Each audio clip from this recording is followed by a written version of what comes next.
ফাহিম, জি ভাই। সৌদি আরবে তোমার কত বছর হয়েছে এই প্রবাসে? ভাই সৌদি আরবে কম না, প্রায় 6 বছর রানিং চলতেছে আর কি। দেশে কখনো গেছো?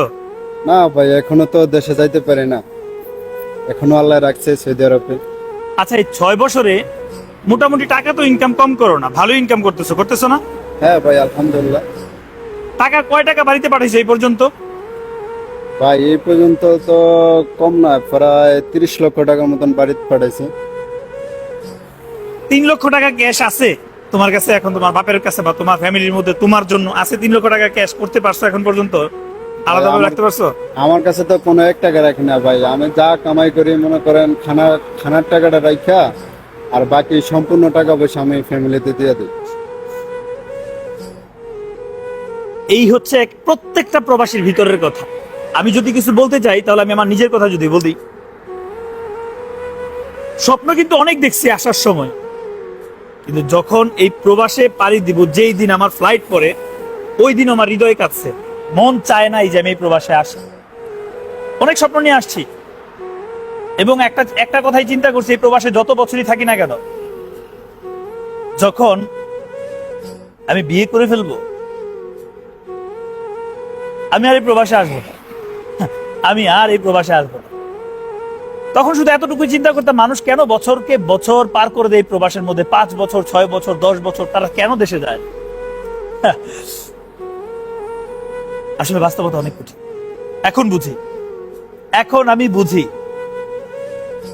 আসলে নিজের স্বপ্ন পূরণ করার জন্য বছরকে বছর আমরা এখানে পার করি না। আমরা এক প্রকার আমাদের ফ্যামিলি, নিজ নিজ ফ্যামিলির কাছে নিজের স্বপ্নগুলা বিক্রি করে দিই, তাদের চাহিদার কাছে আমাদের স্বপ্নগুলা কিছুই না। ওই তাদের চাহিদা পূরণ করতে করতেই আমাদের 10-12 বছর যে কোন দিক দিয়ে চলে যায় আমরা টেরই পাই না। আসলে প্রবাসে আসার আগে মানুষ অনেক কিছু চিন্তা করে, অনেক কিছু চিন্তা করে। আমি বিদেশে গেলে টাকা কোথায় আছে দেখে দিবে, এমন অনেক মানুষ না খেয়েও মরে। আবার টাকা যারা ইনকাম করতেছে, কোন প্রবাসী তার বুকে হাত দিয়ে সে বলতে পারবে না যে তার কাছে 4-5 লক্ষ টাকা এখন পর্যন্ত ক্যাশ হয়ে গেছে। আসলে প্রবাসীদের শুধু টাকা ইনকামটাই মানুষ দেখে। এই যে আমার কথা আমি বলি, মোটামুটি 10 থেকে 13 বছর হয়ে গেছে আমার বিদেশের বয়স। ওই আল্লাহ জানে, আমি সত্যি কথা বলছি, আমার কাছে কোনো টাকা ক্যাশ নাই। তবে মান্থলি ইনকাম যে আমি কম করি সেটা কিন্তু না, ভালোই ইনকাম হয় আমার, হয় না? আমার জি ভাই। ভালোই ইনকাম হয়, কিন্তু টাকা নাই, টাকা নাই। বাইরে থেকে অনেক মানুষ প্রশ্ন করে যে তুই এত টাকা ইনকাম করিস, টাকা করিস কি? আসলে যার ব্যথা সেই বুঝে।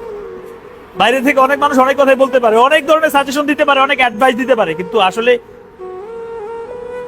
যে যেই পরিস্থিতিতে থাকে সেই বুঝে যে আসলে ওই পরিস্থিতিটা তার জন্য কতটা কঠিন। এই যে ছেলেটা 6 বছর হয়ে গেছে প্রবাসের মধ্যে, দেশে তার 3 লক্ষ টাকা ক্যাশ হয়েছে কিনা সে নিজেই জানে না, অথচ 30 লক্ষ টাকা এই পর্যন্ত দেশে পাঠাইছে, এখন পর্যন্ত দেশেই যায়। চাইলেও কিন্তু ফ্যামিলিকে কিছু বলতে পারবে না। যদি কিছু বলে, এখন আপনারা বলবেন হয়তো আমার যত অডিয়েন্স আছে আমি হয়তো ফ্যামিলির বদনাম করছি, আসলে না। প্রত্যেকটা ফ্যামিলির কাছে প্রত্যেকটা প্রবাসী অবহেলিত, আমি এটা সবসময় বলে থাকি, কিন্তু কেউ বলে না, প্রকাশ করে না। আমরা প্রবাসীদের রাগ থাকতে নেই, আমরা যদি রাগ করে দুইটা কথা বলি, তাহলেই বলবে যে আসলে ওই যে বড়লোক হয়ে গেছে, টাকা পয়সার কিছু মুখ দেখছে, বদলাই গেছে সে।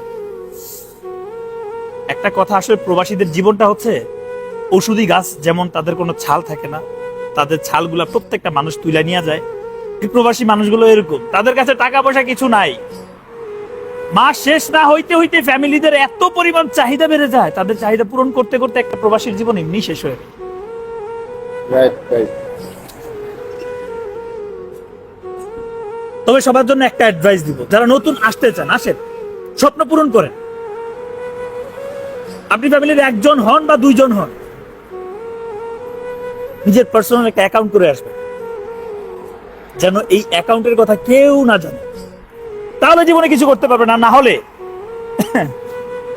ধোঁকা ছাড়া জীবনে কিচ্ছু পাবেন না, কিচ্ছু না। আল্লাহ হাফেজ, ভালো থাকবেন সবাই, আসসালামু আলাইকুম।